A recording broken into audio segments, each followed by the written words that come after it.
alamin. Assalatu wassalamu ala asrofil anbiya'i wal mursalin wa ala alihi wa ashabihi ajmain, amma ba'd.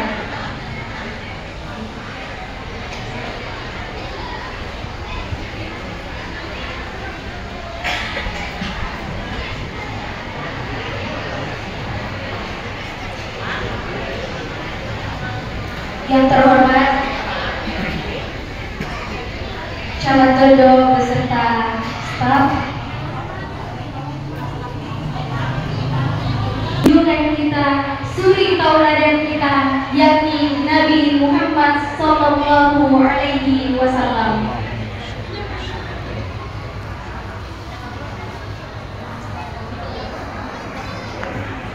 Mengawali acara kita pada pagi hari ini, marilah kita bersama-sama mendengarkan lantunan kalam suci ilahi yang akan dibawakan oleh Ibu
Semoga dengan mendengar lantunan ayat suci Al-Quran tadi, acara kita pada pagi hari ini berjalan dengan lancar. Amin, amin, ya Rabbal Alamin. Acara selanjutnya yaitu sambutan Camat Dodo. Dengan ini kami sebut namanya Bapak Idham SPD MPD. Kepada Bapak, waktu dan tempat kami persilahkan.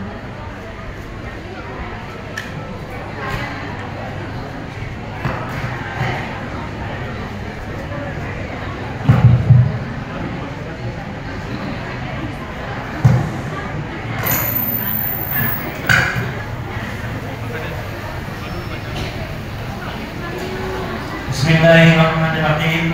Assalamualaikum warahmatullahi wabarakatuh. Alhamdulillahirabbil alamin, wassalatu wassalamu ala asyrofil anbiya'i wal mursalin sayyidina Muhammadin wa ala alihi wasallam. Yang kami muliakan dan kami cintai Bapak Kiai, alhamdulillah di tengah-tengah kita. Yang saya hormati Sekretaris Kecamatan Dodo.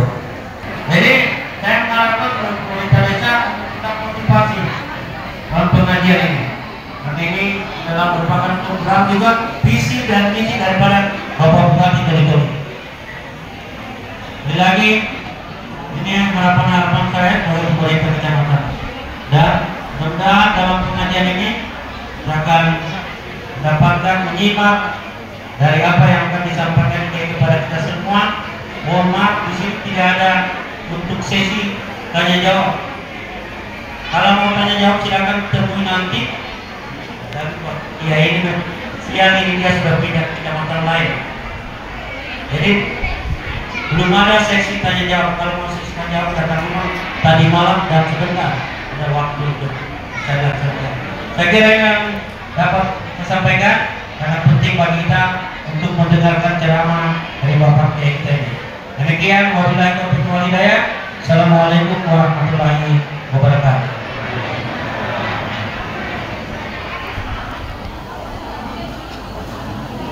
Ibu jamaah majelis yang dirahmati Allah, marilah kita bersama-sama mendengarkan tausiah agama yang akan dibawakan oleh Gurunda Al-Ustaz Muhammad Yusuf Esos IMA alaihi fayatafaddal mashkura.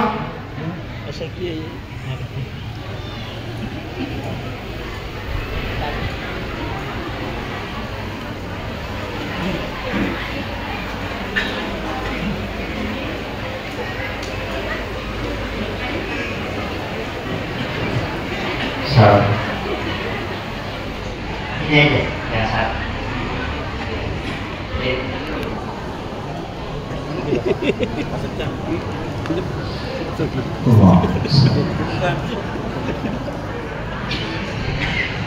Bismillahirrahmanirrahim. Assalamualaikum warahmatullahi wabarakatuh.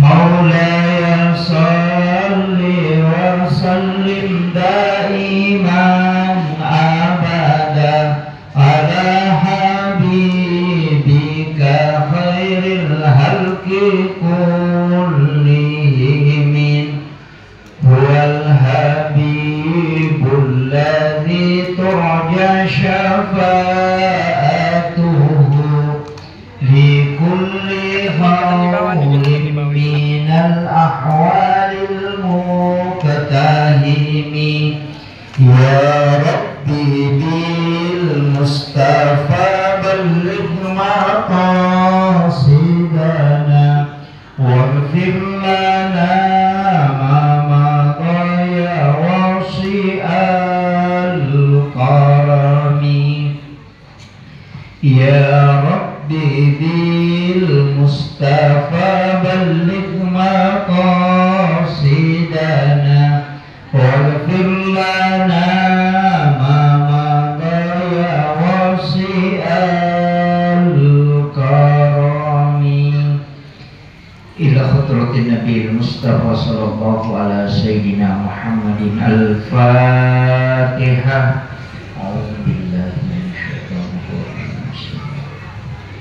Alhamdulillah Rabbil Alamin. Iyyaka na'budu wa iyyaka nasta'in. Ihdinas siratal mustaqim, siratal ladzina an'amta 'alaihim ghairil maghdubi 'alaihim waladdallin.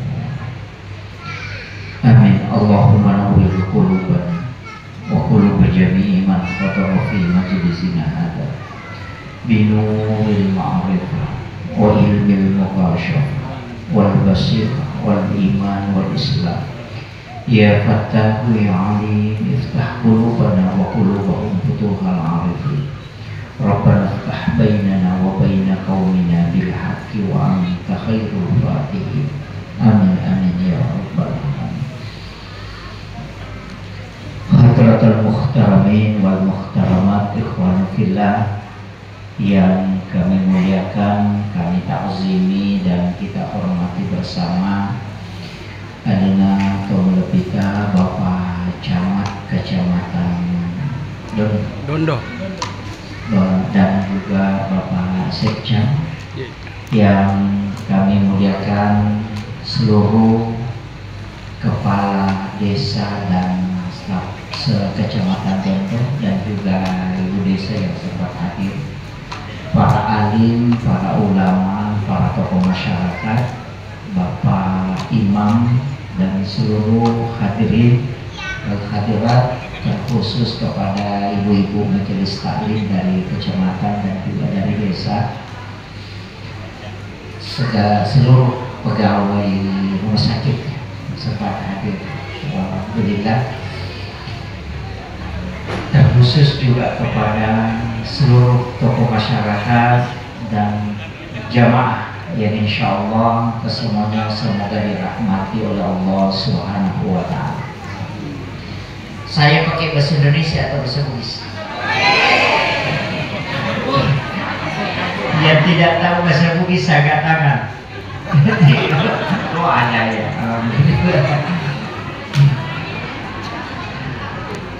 Alhamdulillah, pada pagi hari ini menjelang siang kita dipertemukan oleh Allah Subhanahu wa Ta'ala di tempat yang penuh mubarakah ini.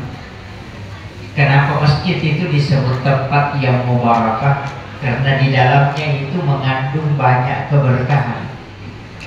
Makanya setiap kita masuk ke dalam masjid itu Allahumma ftahli abwaab rahmatik. Yang kedua, masjid ini istimewa.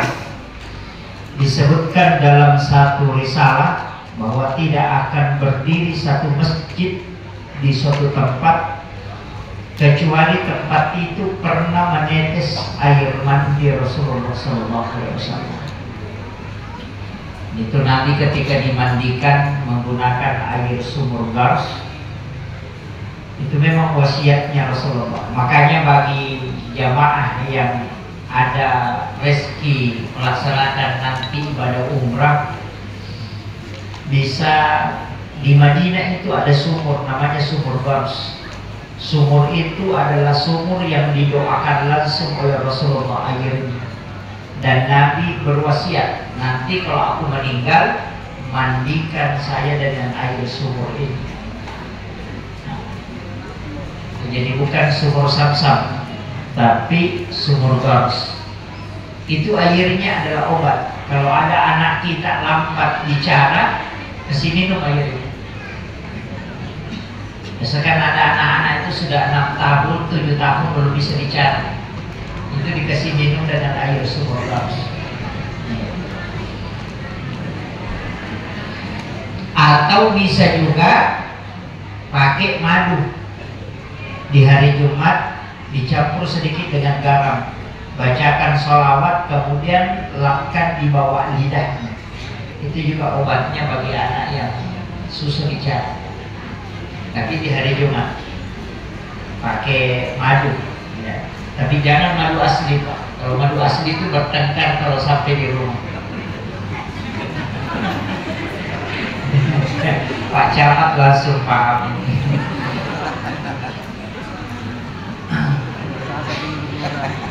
Makanya masjid ini adalah tempat yang penuh barakah. Itu makanya harus dijaga. Alhamdulillah, ini saya ceramah 1 jam ya. Ini hampir setengah 12. Pertama,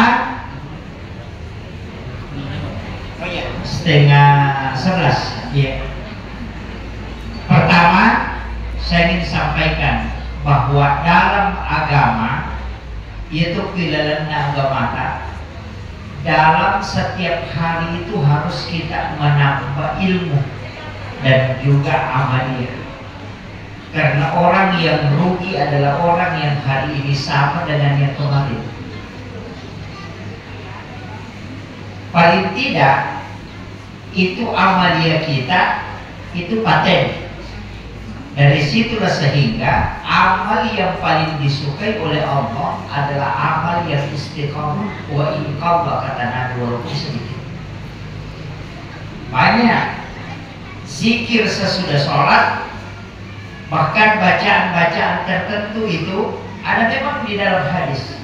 Termasuk membaca surah Al-Ikhlas 10 kali setiap selesai sholat subuh atau di waktu pagi. Biar jalan kaki pulang ke rumah, kalau dari masjid selesai sholat subuh di masjid, nanti keluar dari masjid jalan pulang ke rumah, kita baca surah Al-Ikhlas 10 kali. Apa faedahnya? Rasulullah mengatakan siapa yang membaca surah Al-Ikhlas 10 kali di waktu pagi, maka Allah akan membangunkan istana di dalam surga. Itu amalan yang paling singkat. Surah Al-Ikhlas 10 kali. Kalau rumah 100 meter, insya Allah selesai. 10 meter juga dari masjid bisa selesai. Surah Al-Ikhlas itu 1 menit saja bisa kita baca 1 surah. Bahkan ada yang bisa setengah menit. Ya. Itu amalan yang sangat mudah, tapi manfaatnya sungguh sangat luar biasa. Bahkan disebutkan dalam satu hadis, dalam satu riwayat, bahwa ada orang yang disolati oleh malaikat, namanya Muawiyah, salah satu sahabat Nabi yang 70.000 malaikat turun dari langit, itu mensolati ketika dia wafat. Kenapa? Dia tercatat sebagai ahli surah Al-Ikhlas, karena dia membaca 1000 kali surah Al-Ikhlas di siang hari dan 1000 kali di malam hari. Nabi tidak pernah kasih tahu. Jadi Nabi tidak pernah pesankan baca surah Al-Ikhlas 1000 kali. Tapi karena fadilah surah ini, Rasulullah mengatakan siapa yang membaca surah Al-Ikhlas sekali, itu sama dengan membaca sepertiga Al-Quran. Kalau membaca 3 kali, berarti setara dengan menghatamkan Al-Quran 1 kali. Makanya dia baca 1000 kali di siang hari, 1000 kali di malam hari. Ternyata ketika dia wafat, 70.000 malaikat turun mensolat. Sampai Nabi itu kaget karena matahari tidak ada sinarnya. Dia bertanya kepada Jibril, wahai Jibril, bukankah ini mau terjadi kiamat? Jadi Rasulullah saja tidak tahu kiamat, tapi sekarang ada penceramah bisa prediksi kiamat. Ini juga jadi masalah ini. Jadi Bapak Ibu sekalian, bisa kita amalkan ini. Baca 1000 kali surah Al-Ikhlas dalam sehari, di malam hari juga baca 1000 kali. Apa fadilahnya? Sebagian besar ulama mereka mengatakan nigi baca surah Al-Ikhlas akan sisa buku soy, akan sisa buku warni, maka jasadnya akan dijaga. Walaupun dia meninggal, tetap akan utuh jasadnya. Kira-kira bisa Pak? Tidak usah dulu membaca sambil jalan. Ibu-ibu kalau mencuci ya sambil baca, menyapu, masak di dapur, itu baca saja. Pokoknya tapi dia mengatakan, wah susah lagi itu kalau dihitung Pak Ustaz. Nah kalau begitu tidak usah dihitung. Cuma kalau tidak dihitung itu tidak jadi wirid namanya. Karena wirid itu adalah zikir yang ditetapkan jumlah dan waktunya. Nah, itu wirid namanya. Kalau zikir, bacaan-bacaan yang mengandung nilai pahala seperti sholawat itu zikir, istighfar itu masuk zikir. Membaca Al-Quran adalah zikir. Bahkan sholat itu zikir. Makanya aqimis sholata dizikri. Jadi semua bacaan yang mengandung nilai pahala itu disebut zikir. Ketika ditetapkan jumlah dan waktu membacanya disebut wirid namanya. Nah, jadi Bapak Ibu ini mesti punya wirid. Ada yang wiridnya sholawat 1000 dalam sehari. Ada yang wirid baca surah Al-Insyirah. Ada yang punya wirid baca suratul Mulk. Ada yang punya wirid baca surah Yasin. Kan gitu. Jadi tergantung, tapi kalau kita mau mengambil fadilahnya, ada ulama menjelaskan satu-satu. Surah Yasin itu tolak bala. Surah Ar-Rahman itu ketenangan batin.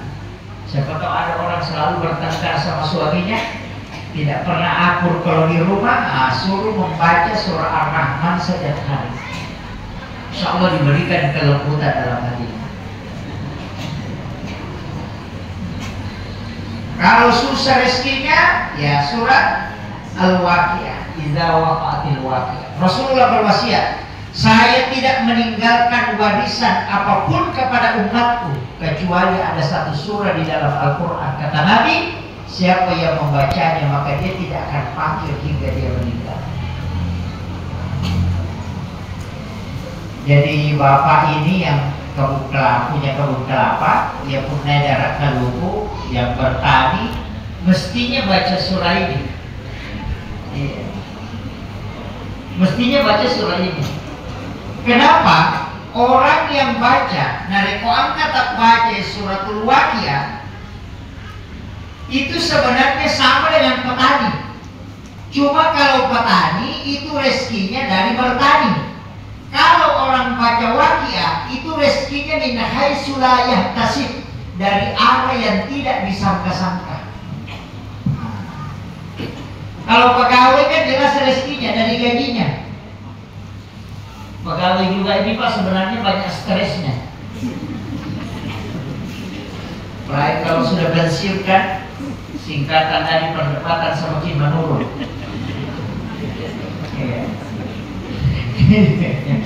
Saya yang kasih tahu, karena banyak orang apalagi dekat Idul Kurban. Karena ketika ada PNS tidak berkurban, dia bilang ini PNS saja tidak berkorban. Oh, tunggu dulu Pak. PNS itu berat betul. Saya acungi jempol itu kalau PNS yang berkorban. Kenapa? Apalagi kalau sudah punya anak 3, harus diongkosi sekolah. Gajinya kan jelas. Iya. Ini parah ini Pak sekarang. Saya bicara dengan beberapa PNS dan dia kasih tahu langsung. Ini polisi yang kasih tahu saya. Polisi Pak Ustaz dengan pangkat sekian gajinya hanya 2 jutaan lebih. Itu kita polisi katanya tidak boleh beli tabung 3 kg. Tidak boleh. Katanya tidak layak beli tabung 3 kg. Tapi penjual petrol batagor itu boleh beli. Padahal kalau penjual batagor jual batagornya 300.000 per hari, berarti 9 juta dalam 1 bulan. Coba. Ini makanya Pak, jangan katakan ini PNS ada mobilnya, ada rumahnya, tidak. Orang yang kurban itu syaratnya ada uangnya, dia cukup pakai untuk bayar hewan kurban, tapi dia tidak meminjam uang untuk memberikan makanan pokok kepada keluarganya, itu mampu berkurban. Tambahan nih, gena dina napake makamaja untuk makaroba, tapi yang napake ya rodina untuk berkurban, detonin rangandre untuk napandre membijak-bijak nasi keluarga. Itulah orang yang dianggap mampu berkurban. Di sini kalau kurban berapa juta? 2 juta. Berarti masih murah sapi di sini. Kalau di kampung saya minimal 2,5 juta. Bisa ya kira-kira ya? Banyak yang berkurban di sini Pak kalau berkurban? Kurang. Rasulullah mengatakan siapa yang mampu berkurban kemudian tidak berkurban, nadati waktu akaroba mampu makaroba nadina akaroba agar saya minta alam yuk karoban nggak musawwara mudah dia tuh tahu ya ada peri bulan pengalatan. Kalau orang mampu berkurban dan tidak berkurban, kasih tahu supaya jangan dekat dari masjid. Nabi yang bilang. Jadi ya kau mampu ki makaroba dan dia tak karoba, makanya minta podaki atau tahu mampu makaroba dan dia tak karoba pun apa nih? Karena aja kau ada peri bulan pengalatan. Jangan dekat-dekat ke masjid. Kami berkorban musawwar dan itu bahaya Pak. Kisah yang bahasa. Jadi pagi carogi pada pemakadameki mapabuti loki boli keluarga mereka pabuti minore mulo tuda putinya ya boleh mulo tuda aja bang pete boleh mati. Kira-kira kalau ada bahasa begitu itu panggilannya sudah luar biasa. Nabi mengatakan itu. Ya kau nggak tahu mampu makaroba ada atau karoba ada nakaroba kurangi aja nak dapir bulan pengalatan. Itu saking bencinya Rasulullah kepada orang yang tidak berkurban.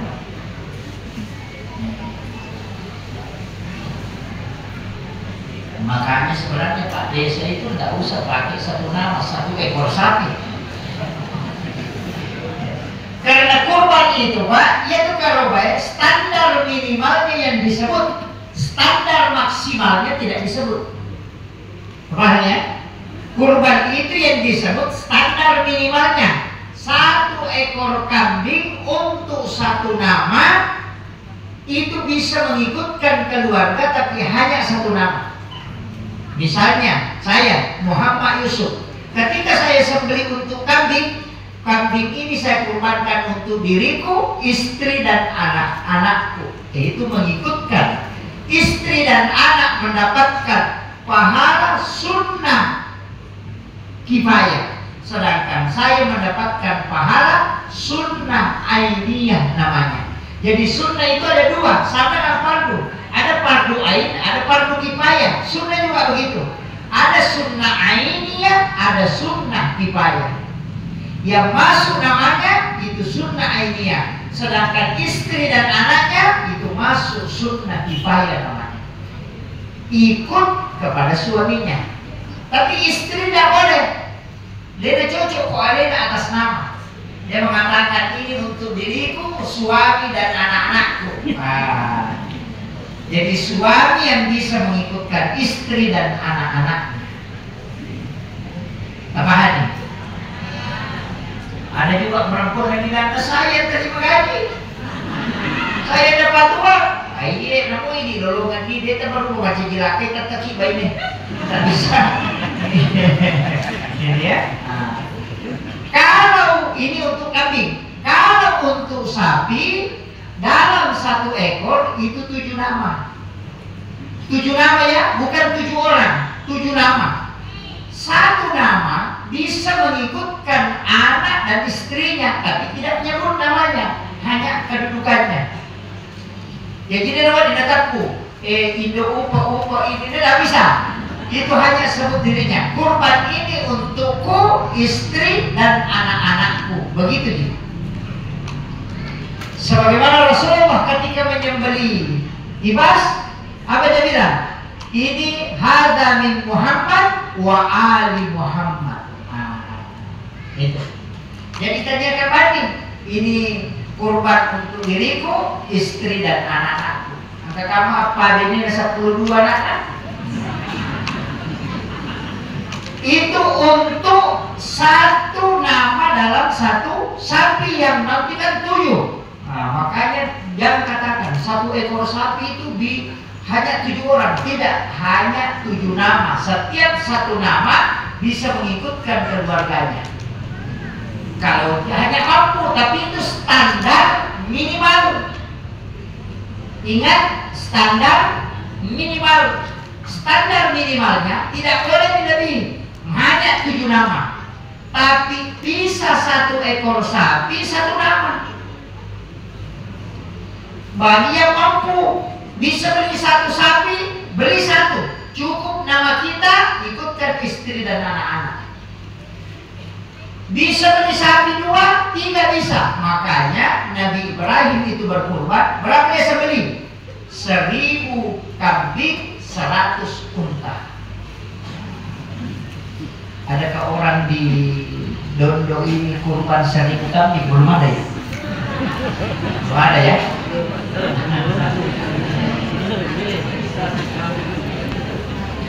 Makanya saya sering kasih tahu, bagi yang banyak uangnya, nggak usah beli sapi yang kayak yang 300 juta, 500 juta, nggak usah.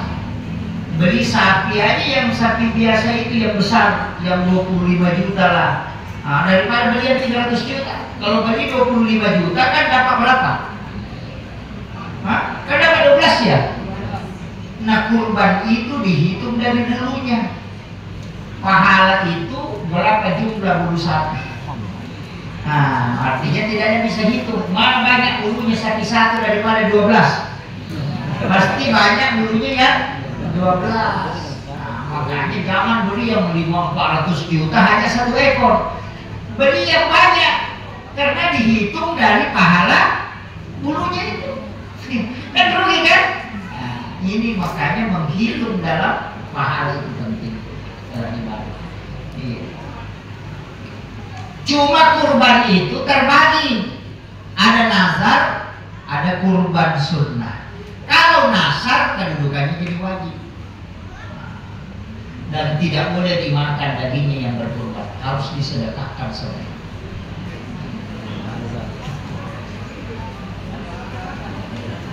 Apa bedanya nazar dengan niat?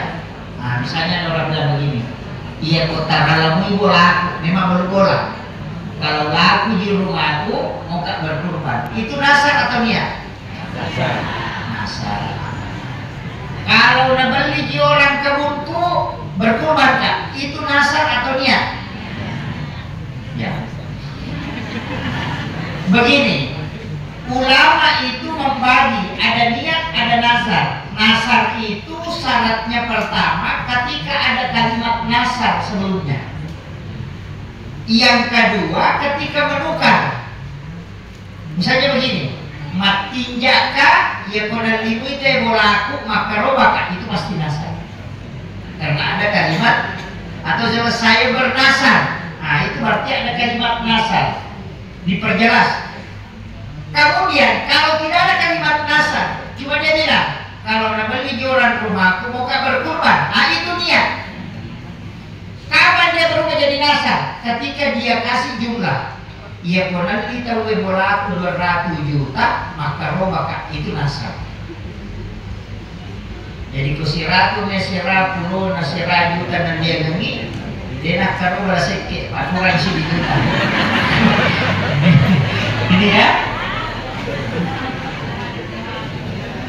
Dari situlah kenapa Rasulullah melarang kita banyak nasar. Aja atau begamat tinja karena tempatnya beribadah orang kikir kata. Kontrol nama kasih atau seke.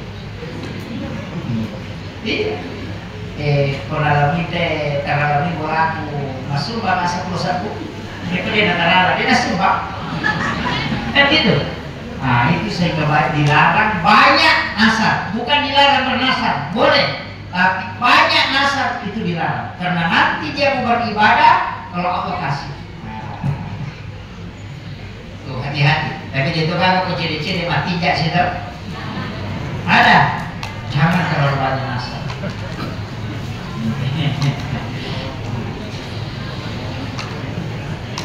Kemudian nanti dulu sedikit saya jelaskan ini. Iya rokarobae, kalau nasar mesti disedekahkan semua, satu macam, sedekah semua daging. Tidak boleh dimakan bagian berkurban, kecuali mereka sedekah. Nah kalau masih kurban atau mereka daging, itu yang dia masak kemudian dia hidangkan, itu halal kita makan, karena itu sudah berubah menjadi sedekah. Iya beda-beda, berarti kumat janji. Karena bawahnya itu daging rokola pengasih mantu romandre itu tidak boleh ya.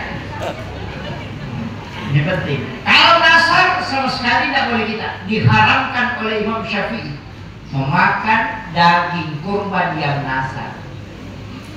Kalau kurban biasa itu boleh diambil sepertiga, makanya diukur Pak, ditimbang dagingnya berapa kilo, misalnya 9 kilo, kita ambil 3 kilo, sedekahkan 3 kilo, jadikan hadiah 3 kilo.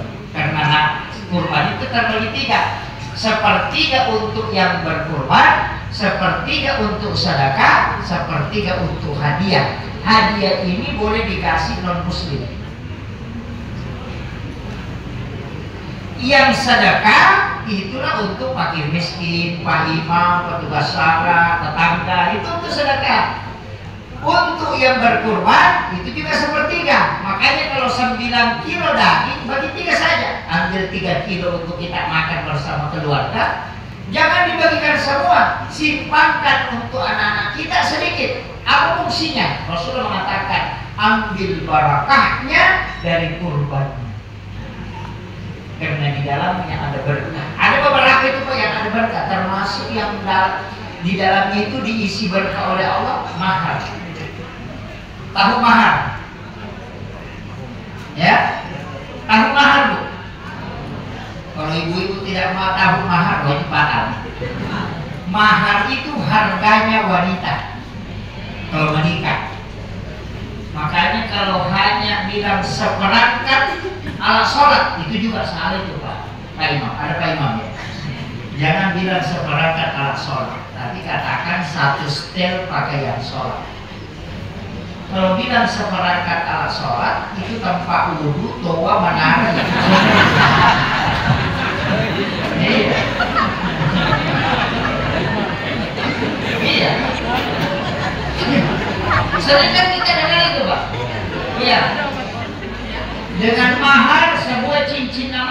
seperangkat alat sholat. Salah itu Pak, tidak benar itu sebenarnya.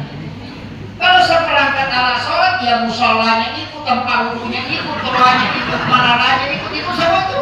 Karena dia seperangkat. Kalau satu setel pakaian sholat, berarti pakaian. Ini bahasa Pak, ini bahasa ini. Ada Pak Kawai ya.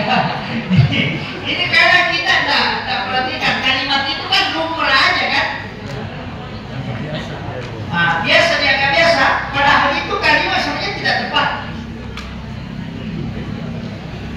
Kalau sebenarnya mahar itu di dalamnya Allah berikan barakah. Makanya saya kasih resep dari ilmu hikmah ini, bukan fikih. Kalau ada anak tak menikah, mahar itu bisa diselipkan uang. Jadi emas, sebenarnya sunnahnya itu emas. Kemudian selipkan uang. Misalnya sebuah cincin emas dan uang tunai 700.000 rupiah. Apa fungsinya uang?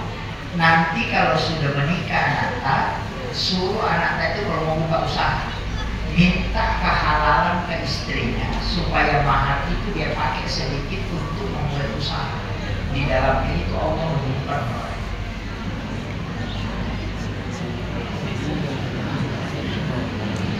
Ada wasiatnya guru kami itu mengatakan di pegang atau mulai usaha mahar dan pakai pakai.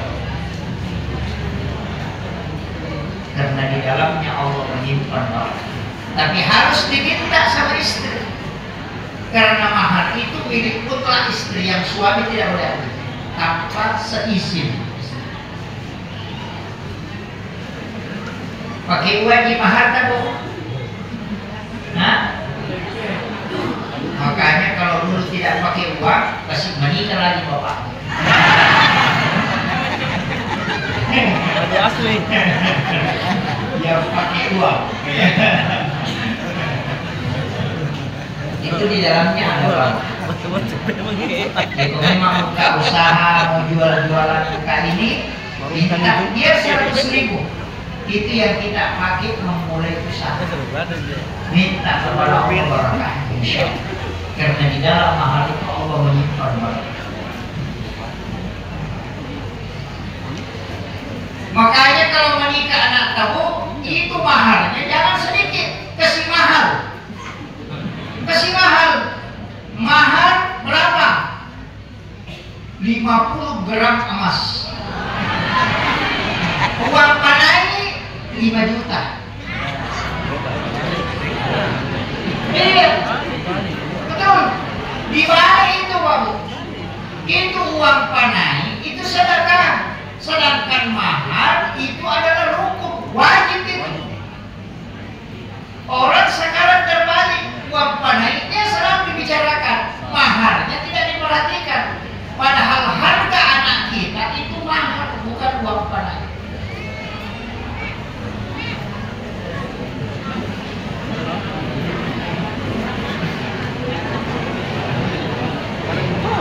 Kan gini Pak, kalau anak tak sudah menikah, nah tidak bagus suka, laki-laki mau minta uangnya kembali, yang boleh kembali itu hanya uang panai, uang mahar itu tidak bisa.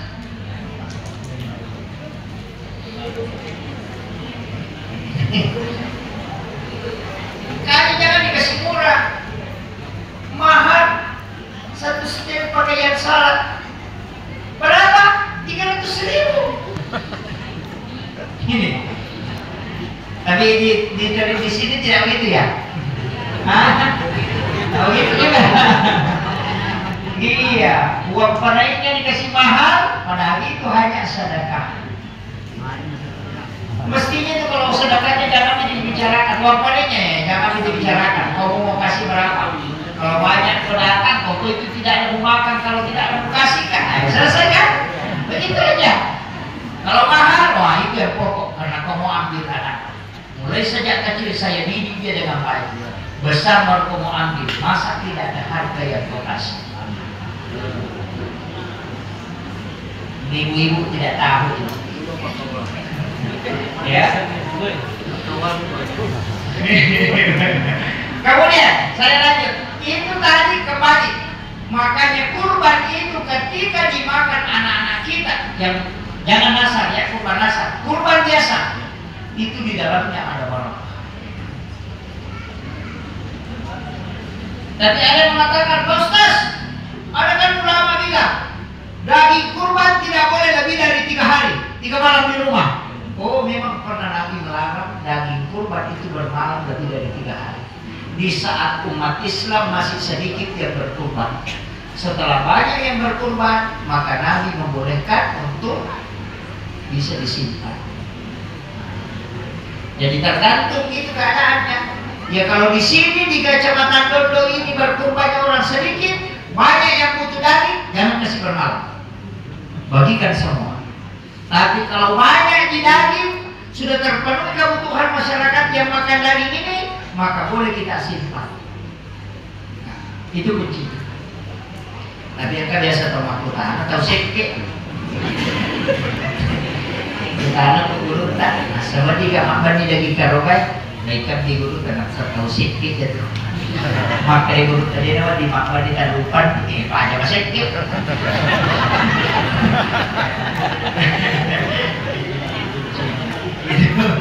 Ya. Dan kurban ini Pak, ibadah betul-betul kurban. Kita berkurban, kita yang cari uang, kita beli sapi, kita yang sembelih, baru dikasih orang. Ya kuma Pak Botini, ini beli, ini jere, jangan rematoy. Tapi kalau kurban itu dibagikan. Iya. Makanya memang betul-betul ibadah yang luar biasa itu. Tapi saya dikasih tahu. Nah ini yang pokoknya. Mega tahu denali barakat nakarowana. Ketika disembelih hadir betul. Jangan banyak kan orang nanti sudah disembelih berdatang. Oh itu orang rugi. Angkat di hadir komendo igere. Makanya Pak Imam letakkan pisau di bawah leher binatang yang mau disembelih. Kita paling naik pisau kuyawana alurna sapingi melo igere. Nanti diambil baru dikasih maju, jangan diperlihatkan ke sapi. Nah, tidak ada doa yang paling cepat dan pahala yang paling cepat sampai itu kecuali pada kurban. Setelah pisau mengiris leher binatang, jarak 1 jengkal darah dari leher itu sampai ke tanah, lebih duluan pahalanya sampai di hadapan Allah daripada darahnya menetes ke tanah. Makanya barangkali lu pukul tuh kumelo imagiri tahu itu dilodong, minta apa saja ketika kebaikan. Ia ponakan pisau ku imana pada dia kalau nasapinnya melo digere atau kafir, disitulah kita berdoa. Tembus itu. Makanya kalau mau minta rezeki dengan umur panjang, minta di situ. Akan apa nih? Eko, tapalampe di sungai ku tasimpo yang ada le ku nawadi na makaro atau kian. Kasih sumpu memang. Mati gak tahu, kurang pimakiri mak pagi kita napon kak. Tahu kunru ya tahu. Nah sekali nih. Bagi pibatu dan pakai angka. Di sini orang menyembelih di mana Pak? Di rumahnya masing-masing ya. Ada di depan masjid. Saya kasih sedikit wanti-wanti, hati-hati. Imam Syafi'i ketika masjid itu diwakafkan, tanah itu diwakafkan hanya untuk masjid, maka kita tidak boleh berkurban di situ. Jadi ya kung katana nawak kapaka mete untuk masjid, maka pekarangannya itu tidak sah ketika tidak berkurban di situ. Karena kurban itu adalah ibadah individu, sedangkan masjid yang wakaf itu umat. Bahaya? Itu bahaya, Pak. Tapi kan ada sekolah di belakang, bisa difungsikan. Kalau masjid itu hati-hati. Makanya kau kata mau wakaf Pak, jadi katakan ada wakaf untuk masjid, katakan wakaf untuk kegiatan keumatan. Sudah, apapun di dalamnya boleh. Termasuk itu Pak, alat-alat masjid Pak. Kalau seperti itu tidak boleh. Amblak tidak boleh dibawa pulang ke rumah, dipakai di rumahnya orang. Itu tidak boleh. Menjual di pekarangan masjid itu tidak boleh. Merenovasi masjid kemudian jendela dibongkar itu tidak boleh dijual. Tanam saja di situ. Itu oleh Imam Syafi'i. Tapi untung ada Abu Hanifah mengatakan selama bisa dimanfaatkan silahkan dimanfaatkan. Nah. Jadi itu fungsinya fikih, ya. Kemudian ada sedikit saya ingin sampaikan. Ini Pak Imam, karena Pak Imam yang sering disuruh sembelih ya. Kalau saya beli pisau sembelih, golok sembelih itu bisa kita buka di Shopee. Bisa beli yang Epic Jerman, Tramontina, ada juga itu Brasil, kemudian Boller K1110 itu Jerman, kemudian Damaskus itu baja Damaskus, banyak itu, ada juga Cagarku, ada Sulus, itu semua.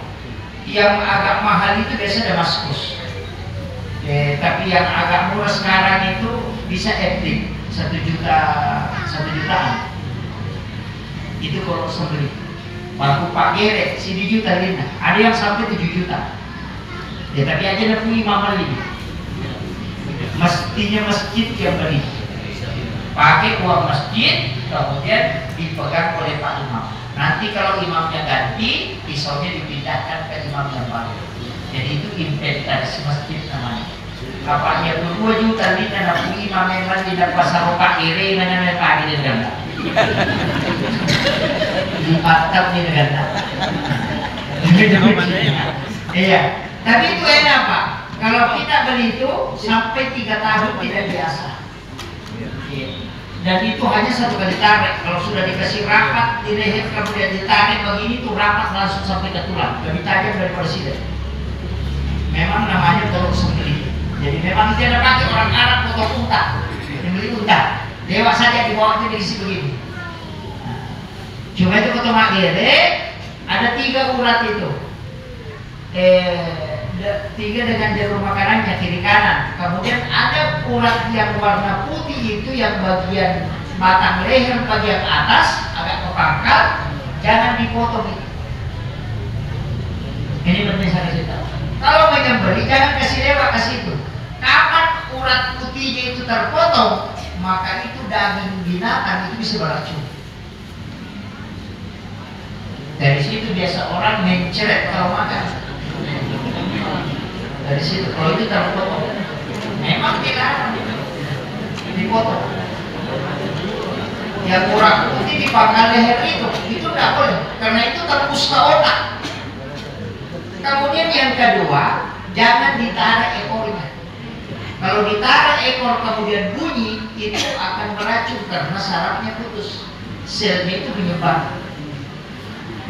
Kemudian yang ketiga, tanduknya jangan dipukul. Itu juga membuat daging itu bisa beracun. Biasa kan minta tahu ngetik tanduknya, jangan. Biar sudah meninggal. Jadi tidak sembarang juga itu. Kemudian jangan sembelih binatang di depan temannya sampai dia lihat. Biasa kakak pagi di makor, kita pingin tetap lala mata makor dan gini si badan masih depan. Itu tidak boleh. Marah Rasulullah. Jangan engkau menyiksa binatang 2 kali. Kau sudah sembelih dan engkau menakut-nakuti. Itu tidak boleh. Makanya paling aman ikat dulu semua binatangnya, nanti baring ditutup matanya, baru temannya disembelih. Nah, itu lebih aman.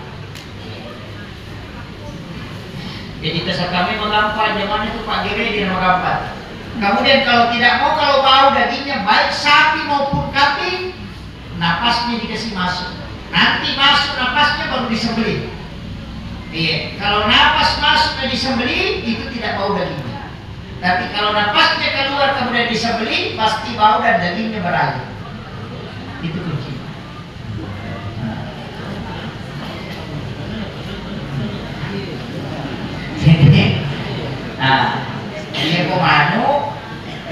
tali yang keras. Itu lidah jangan menempel di atas. Ada lalat biasa jangan tali sejauh dikasih mengambang. Itu supaya dagingnya tidak keras. Dipakawang ini les supaya tidak makan daging. Kalau ayamnya agak kurus, banyak orang yang mau makan, cari awan yang mengumpal itu, bacakan sholawat, baru lihat ke binatang, baru sapu. Kalau dia gemetar begini, bergerak begini, sembelih. Tidak kenapa teman-teman tadi lupa lisa ina pembelo.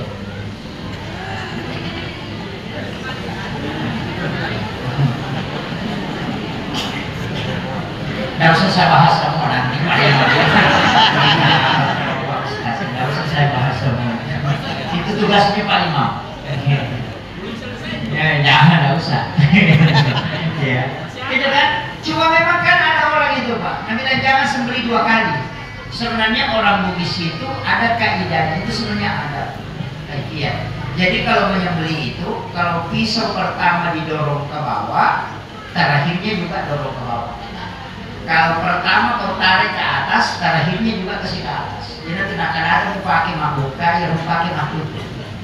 Jadi kalau dia dorong ke bawah pertama, terakhirnya dia dorong tarik ke atas, tidak terasa kira kedua.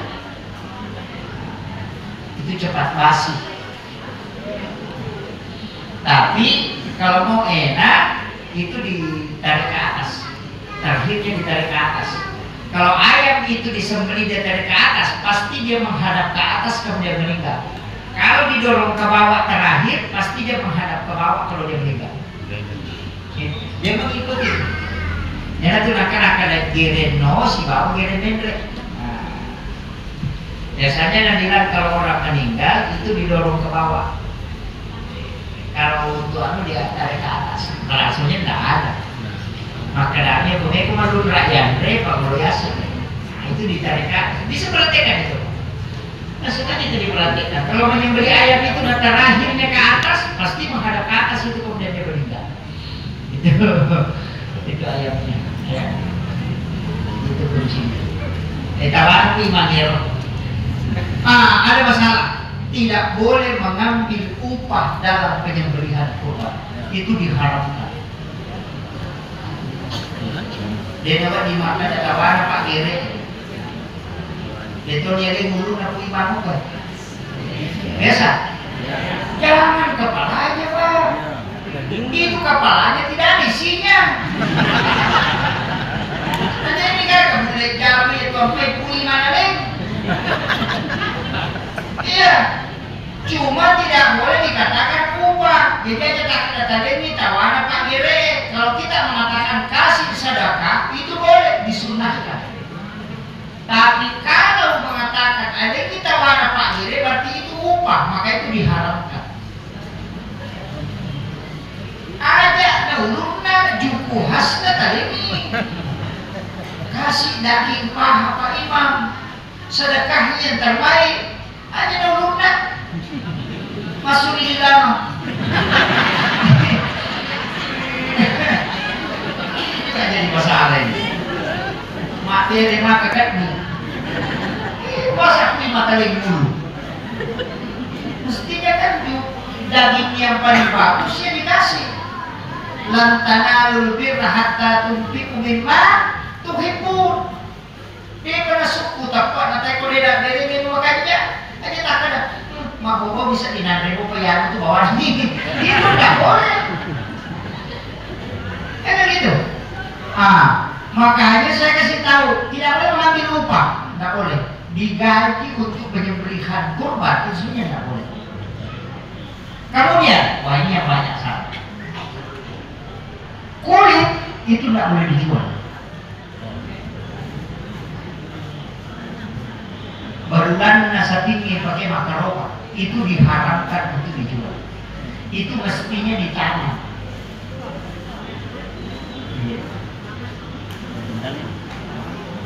Kalau di sini dijual ya, dimakan. Oh dia berbeda.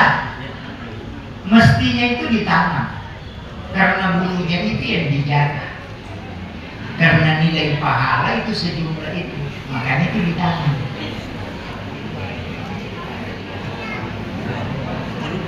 Cuma ada ulama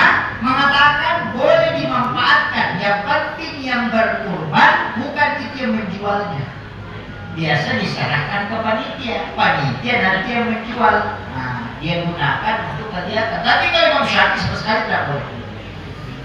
Karena ketika kau serahkan ke panitia sama ketika kau menjualnya, karena kau mengizinkan, cuma uangnya kau tidak ambil, kan gitu. Wah itu parah itu Pak. Sekarang sudah berat ya, karena ini kan sudah dimanfaatkan sekarang. Bahkan ada yang bikin kerupuk.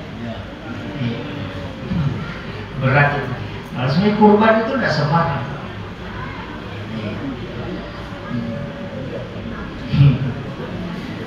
Kemudian terakhir untuk kurban saya bahas ini. Terakhir untuk kurban. Saya ingin kasih tahu Pak.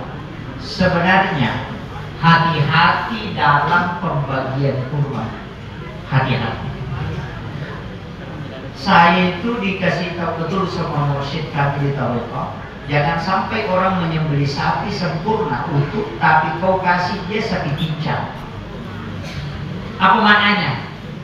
Ketika sapi itu sudah disembelih, diambil paha kanan, itu langsung diambil dagingnya, langsung dibagi 7. Yang paha kanannya ini tadi, daging paha kanan itu langsung dibagi 7. Nanti daging paha kiri dibagi 7. Nanti daging kaki depan sebelah kanan dibagi 7. Kemudian hatinya dibagi 7. Semua itu dibagi 7. Juku khasnya itu dibagi 7. Yang bagian dalam dan bagian luar dibagi 7. Jadi setiap satu bagian itu utuh, dia mengambil bagian tubuh sapi secara sempurna. Di situ ada daging paha, di situ ada daging kaki depan, di situ ada daging, pokoknya lengkap. Jadi kalau dia cari ada semua, itu setara dengan 1 ekor. Banyak orang tidak begitu Pak. Dia kumpul saja dagingnya baru ditimbang. Dia bilang 70 kilo, berarti 10 kilo satu orang. Baru dia ambil 10 kilo 10 kilo. Padahal daging di situ berkumpul, ada daging paha, ada daging ini, kemudian ada yang tidak dapat daging yang bagus. Ina ronasa maka ada sapi suku kamana karobatai, na sapi tip pamuling. Karena tidak ada daging kaki yang kau kasih di bagian ini, berkumpul di bagian ini. Wah, itu jadi masalah. Bagaimana Pak Panitia? Mulai berat ya? Tidak mudah Pak mengurus kurban ini. Saya itu begitu. Karena memang dari awal diajar. Jadi itu langsung paha kanan langsung bagi 7 dagingnya. Langsung memang. Jadi itu semua, kalau yang ada daging paha ada, daging khasnya ada, kemudian ada hati, ada limpah, ada. Setiap bagian itu ada limpahnya. Karena limpah dibagi 7, hati dibagi 7, semua dibagi 7. Makanya utuh setiap satu bagian itu utuh 1 ekor sapi. Ini yang itu baru utuh. Kalau kita sudah itu baru timbang. Nah, kalau ada kekurangan sedikit, itu yang ditambah. Pas timbangannya sudah dikasih. Itu caranya yang paling bagus. Cuma tidak semua orang bisa melakukan. Saya di pondok setiap tahun itu bertambah sapi. Kemarin 12 ekor. Tahun pertama, tahun kedua 14, sekarang 18. Tahun ini 18 ekor. Jadi kurban di pondok.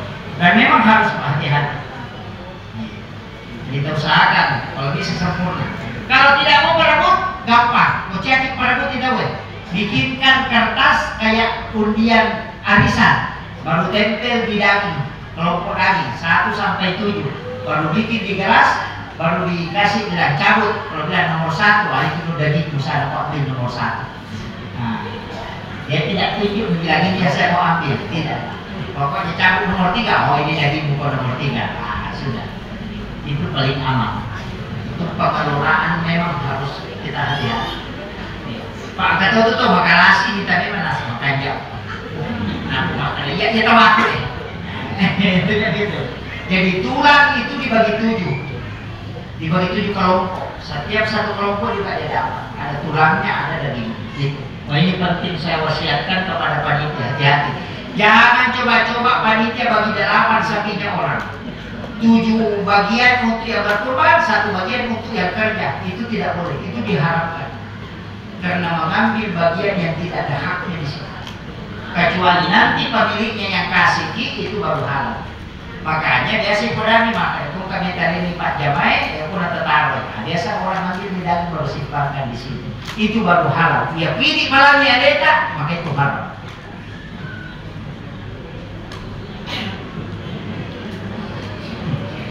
Nah, ini kan mau kecil dulu.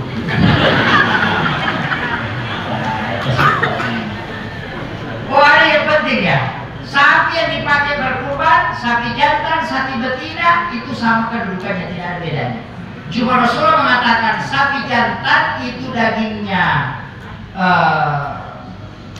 kalau sapi betina itu dagingnya lembab, lembab dagingnya.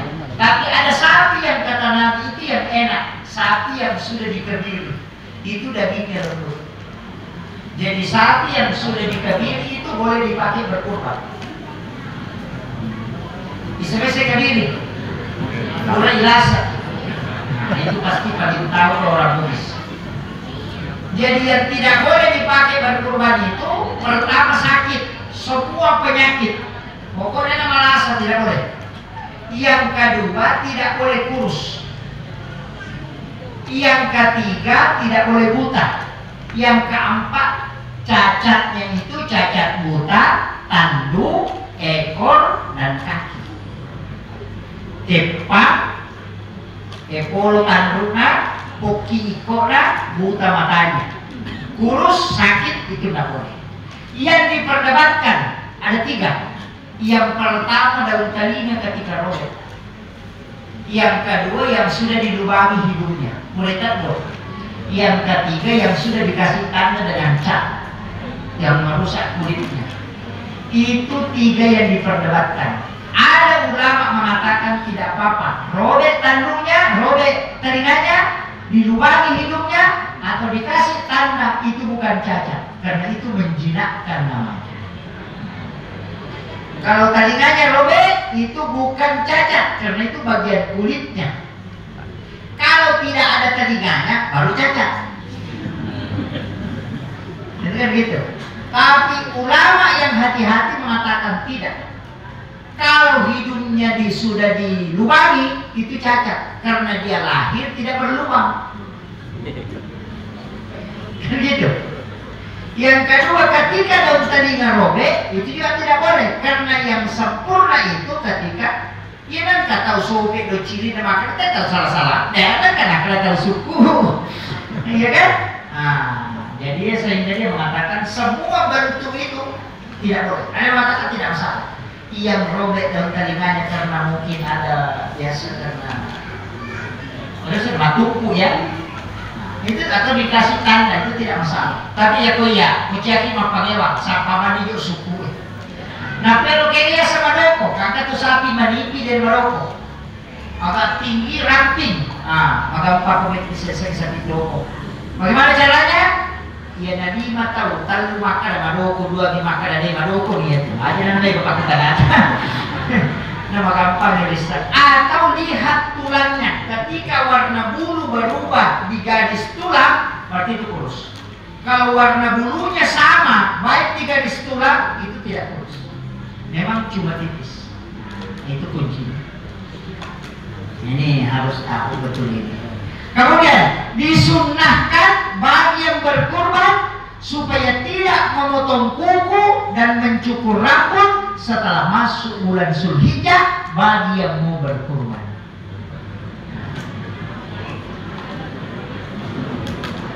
Ini mata kecil supaya merasa Ustaz.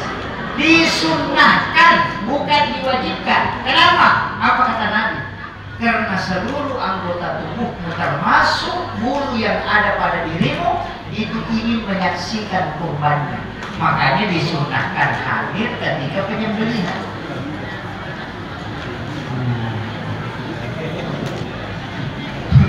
Yang paling parah itu kumis sampai ke jenggot. Iya kan? Biasa kadang tidak mau wah ada sekali kumisnya tidak cukup. Tapi katanya disunnahkan. Kalau mencukur berarti makruh hukumnya. Tidak berdosa, cuma tidak dapat pahala sunnah, tidak bercukur. Nah, itu kunci. Di sini puasa Arafah ya, sering puasa 9 Zulhijjah. Sebenarnya itu Pak 3 hari puasanya ya, bukan 1 hari. 8, 9, dan 10. 10 itu kan hari Jumat, di situ hari Lebaran. Ini sudah ditetapkan Kementerian Agama. Hari Jumat itu hari Lebaran kita puasa. Cuma puasanya tidak 1 hari. Jangan makan kemudian pergi berlebaran. Makanya setiap Idul Adha itu disunnahkan tidak makan, karena itu terhitung puasa. Nanti pulang dari Lebaran baru makan, karena tidak makan kemudian berlebaran itu setara dengan puasa 1 hari. Makanya setiap Idul Adha itu disunnahkan tidak makan. Kalau Idul Fitri tergantung, kalau puasanya cukup 30, makan dulu baru pergi berlebaran. Kalau puasanya 29, jangan makan kemudian pergi lebaran. Maka yang ke hari Lebaran itu terhitung 1 hari. Itu kuncinya Pak. Makanya 9 Zulhijjah itu siapa yang puasa dihapuskan dosanya 1 tahun yang akan datang dan 1 tahun. Makanya orang hebat itu Pak. Tapi jangan salah paham. Aja akan apa? Nah susu itu kayak dosa, berarti dimaki buat dosa. Tidak, maknanya dihapuskan dosanya. Allah menjaga orang itu supaya tidak melakukan dosa selama 1 tahun. Makanya kalau mau terpelihara tidak melakukan dosa besar, termasuk salah satu amalannya puasa pada hari Arafah 9 Zulhijjah. Itu jatuh pada hari Kamis. 10 Zulhijjah itu jatuh pada hari Jumat. Jadi nanti lebarannya hari Jumat. Ini haji akbar. Orang yang haji tahun ini itu dapat pahala haji akbar karena dia wukuf di hari Jumat. Itu setara dengan 10 kali haji. Itu pahalanya. Makanya orang keluarga ada di sini keluarganya yang berangkat haji. Tidak ada dia pakai visa Puroda. Puroda itu singkatan dari pura-pura ada. Padahal tidak ada. Itu sudah ditutup. Arab Saudi tahun ini tidak membuka visa Puroda. Itu sudah ditutup. Makanya kalau ada keluarga yang berangkat dengan visa Puroda dipastikan tidak masuk.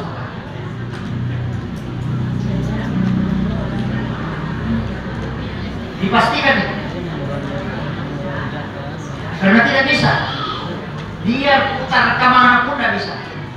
Bandara Jeddah tutup. Mau lewat mana tidak bisa. Madinah bisa masuk ke Madinah tetap ditutup. Tidak bisa jalan masuk ke Madinah. Itu hati-hati. Makanya jangan kalau ada travel mengatakan bahwa pakai visa Puroda, itu tidak. Saya langsung dapat kemarin dari informasi dari kedutaan bahwa tidak ada terbuka untuk tahun ini. Arab Saudi sudah tutup. Pas tadi malam itu di close, tidak. Makanya kalau ada keluarga yang berangkat mengatakan pakai visa Puroda, telepon sekarang di mana posisinya. Itu tidak akan masuk. Makanya disebut Puroda, pura-pura ada. Padahal itu tidak ada. Makanya ya kau ke keluarga, kalau ada keluarga yang berangkat haji tahun ini, dia pakai jalur plus atau dia pakai jalur umum, kasih tahu jangan sering-sering menelpon. Kau permantap ibadahmu di sini. Jangan banyak sering video call ceritakan di sini. Tidak usah. Kau fokus beribadah. Kenapa? Kau sangat bersyukur. Kasih tahu 40 tahun. Kalau kau mau berhaji ke Bali, kau butuh waktu 40 tahun baru bisa berhaji. Kalau kau berangkat tahun ini. Coba. Jadi rekomendasi haji atau yang umum 40 tahun. Kalau di sini berapa tahun nunggu Pak? Kuat. 20 lebih. Jadi 20 tahun. Kalau di sini itu 48 tahun. Makanya kalau masuk TK dan didaftar nanti S2 baru bisa berangkat. Makanya saya kasih tahu, mudah memang di luar kata, ada mereka matalpo, fokus ibadahmu. Sekian ribu orang, sekian juta orang mau ke situ, tapi tidak dikasih takdir oleh Allah. Kau ditakdirkan tahun ini bahkan haji akbar, maka perbaiki bentuk ibadahmu, jangan kau urus dulu HP. Kasih tahu memang. Saya kasih tahu. Pokoknya sebenarnya itu yang paling pokok ketika keluarga. Ada keluarganya yang berangkat ya? Ada. Dia kasih tahu memang.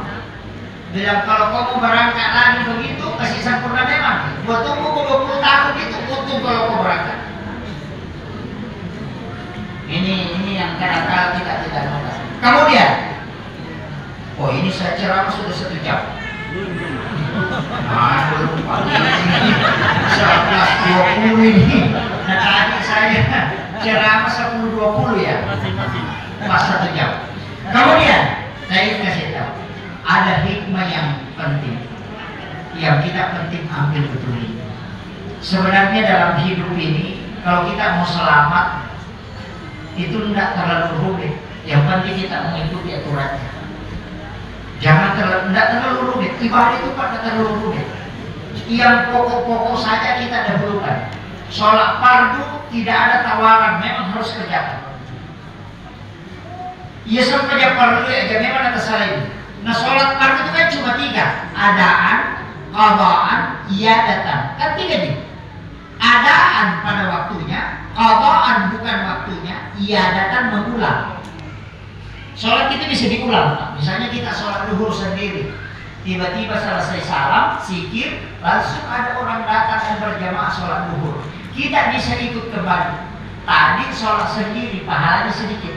Mau menambah pahala yang banyak, ikut kembali sholat berjamaah. Tapi jangan katakan adaan, katakan iadatan, mengulang sholatnya karena untuk mengambil pahala. Sudah paham?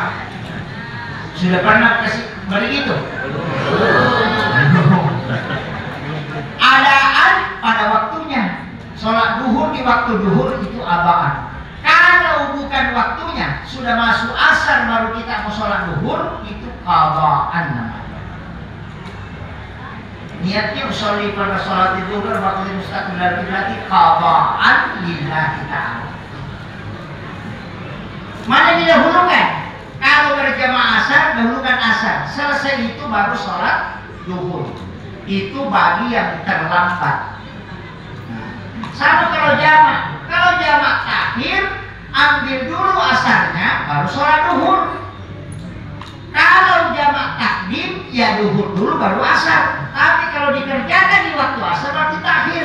Jadi sholat apa dulu? Jangan sholat duhur dulu. Sholat asar dulu, baru ambil sholat duhur.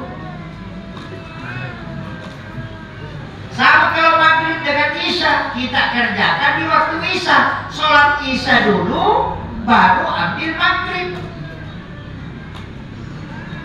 Mengambil yang ada pada waktunya. Cuma kalau qadaan, nah ini yang pokok.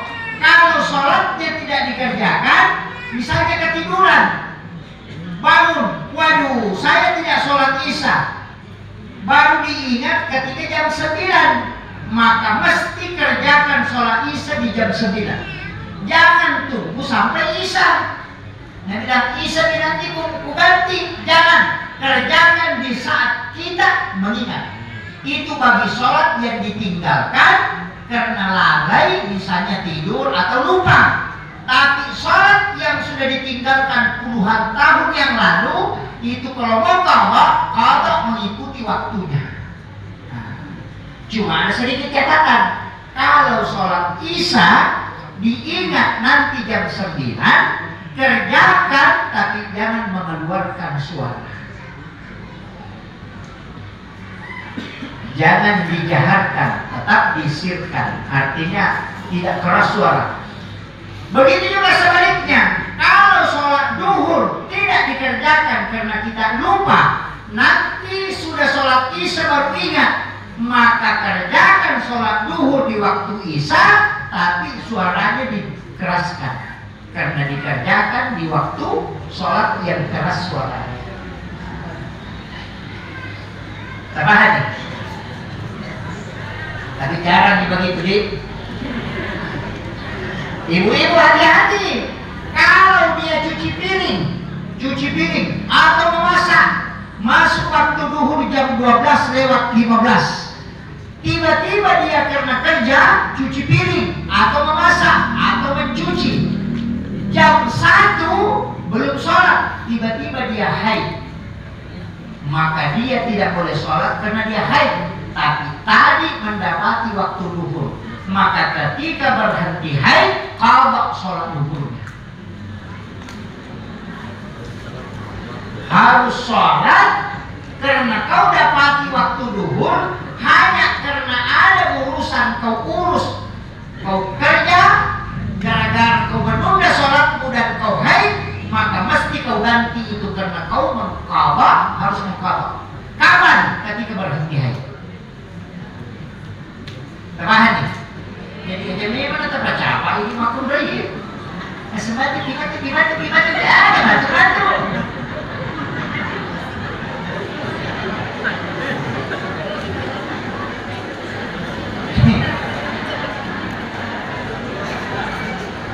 Ini bahaya nih kalau perempuan. Laki-laki kan tidak haid. Nah, makanya perempuan itu selalu dapat bonus, Pak. Setiap bulan itu dapat bonus untuk tidak sholat. Tapi wanita yang haid tetap jalan zikirnya, cuma tidak usah sholat. Itu dapat pahalanya tetap jalan. Itulah hadiah bagi wanita. Makanya hati-hati juga, nanti banyak yang masuk neraka. Ya, tapi bukan wanita yang terjamah dulu, tapi yang bisa jauh bisa. Kemudian mau pilih pintu surga mana yang kita mau masuki? Sholat, kemudian puasa wajib, sholat wajib, yang ketiga syahwat, jaga, kemudian taat kepada suami, ridho suami. Ya punya pak itu deh, makanya kalau ada janda tinggal 3. Kan tidak ada suaminya. Jadi itu maklum raya, sholat fardu, puasa wajib, kemudian syahwat, jaga, kemudian ridho kepada suami. Agar sanadita, alina menipite kega pintunya surga bina Allah Ta'ala. Makanya bapak-bapak, kalau bersamaan perintah orang tua dengan perintah suami, istri dahulukan perintah suami. Karena orang tua itu tugasnya cuma 2, mengakikah dan menikahkan. Setelah itu lepas tanggung jawabnya beralih ke suaminya. Makanya ibu-ibu kalau tidak sholat, bukan lagi bapaknya yang ditanya, tapi suami. Bapak-bapak kalau istrinya tidak sholat, ganti. Ada bikin masuk neraka.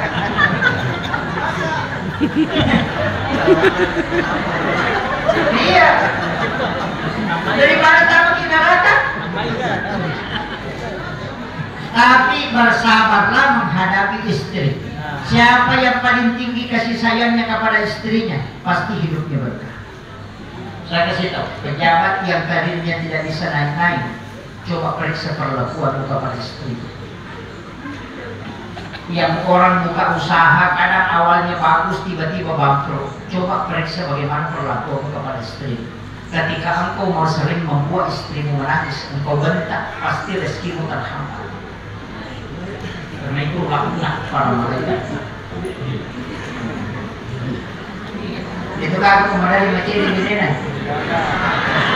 Ya? Jangan. Saya kasih tahu kunci kesuksesan. Siapa yang paling tinggi kasih sayang dan cintanya kepada istrinya, pasti hidupnya mudah dan rezekinya dimudahkan. Itu pasti. Iya. Saya kasih tahu kuncinya. Coba siapa orang hebat? Soeharto. Kapan dia jatuh? Ketika Ibu Tien wafat.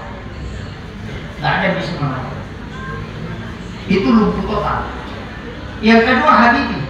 Bagaimana hebatnya Habibie? Tapi ketika Ibu Ainun wafat, selesai. Yang ketiga masih hidup, Pak SBY.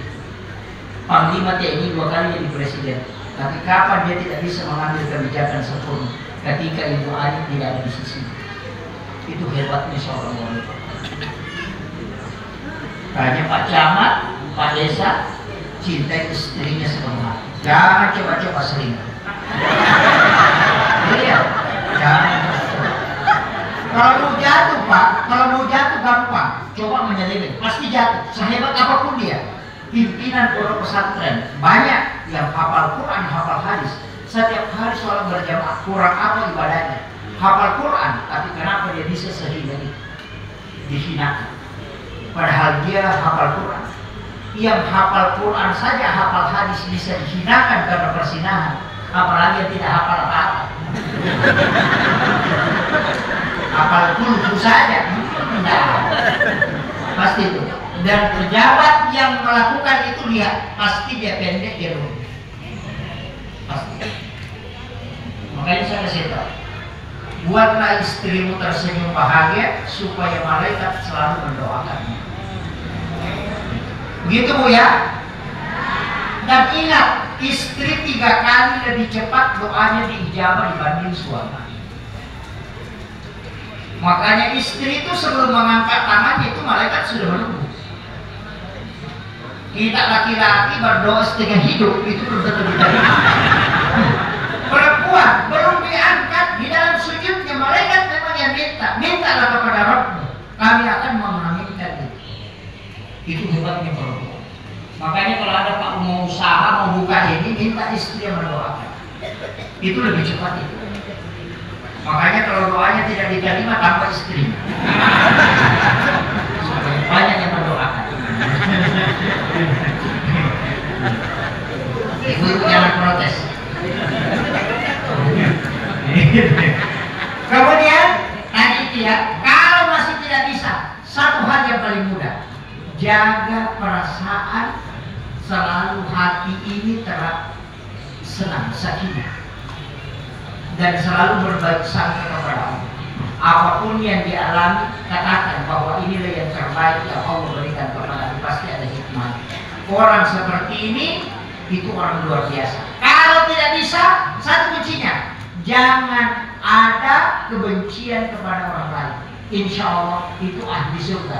Orang nanti ini dipanggil khusus. Tahu dia agak susah. Nih, nanti kau kau jadi masalah deh. Tidak apa. Saya doakan mudah-mudahan Allah memberikan keselamatan. Oh luar biasa. Yopi di kau kata kau jadi, nah ini dia. Ini waktu jalin. Ya. Tidak ada di sini. Tapi memang wanita itu Pak suka ngomel. Kalau disebut namanya kaum Hawa. Nah, Hawa. Magalak mana? Benar? Makanya wanita itu 9.000 kata yang harus dia ucapkan dalam sehari. Apalagi kalau mati 12.000. Kalau ada perempuan Sukmawati, Rahmawati, Fatmawati, ada di sini. Ada. Kalau ada perempuan ada wadinya Pak, suaminya mohon maaf. Sabara di Inoko kakak mati.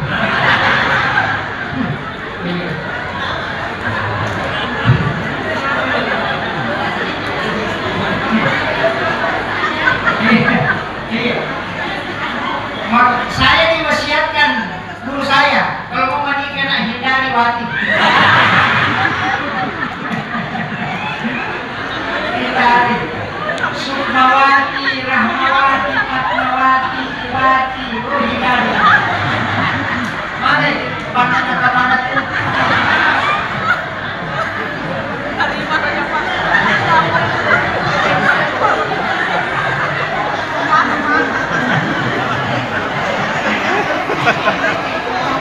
Jadi ini rakyat Naiwati Sabaran pada itu lekale mana nak pasti nak suami yang ada wati, istri yang ada wati di ujungnya itu tidak bisa turun. Jangan tak bangun.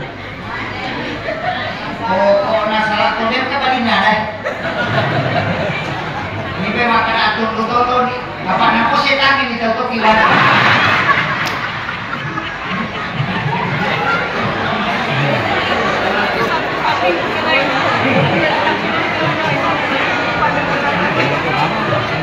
Jadi yang ini lah kayak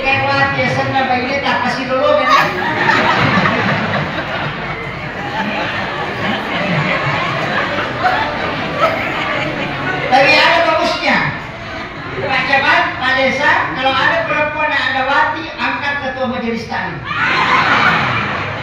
Pasti hebat itu.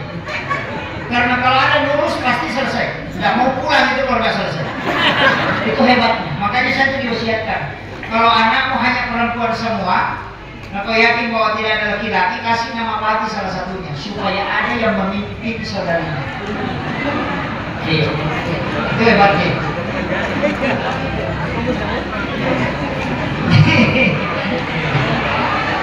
Tidak ada. Ibu-ibu tidak apa-apa, tapi saya ganti nama. Saya ganti nama. Itu kodratnya. Wanita itu memang. Dan saya kasih tahu, kuncinya memang begitu. Saya tuh dalam ilmu hikmah itu kadang melihat ada beberapa riset dalam ilmu hikmah itu.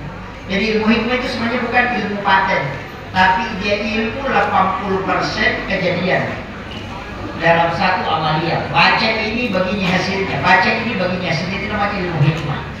Kalau kau melakukan ini begini hasilnya, itu namanya ilmu hikmah, ilmu yang lahir dari ilmu. Makanya dia tidak paten.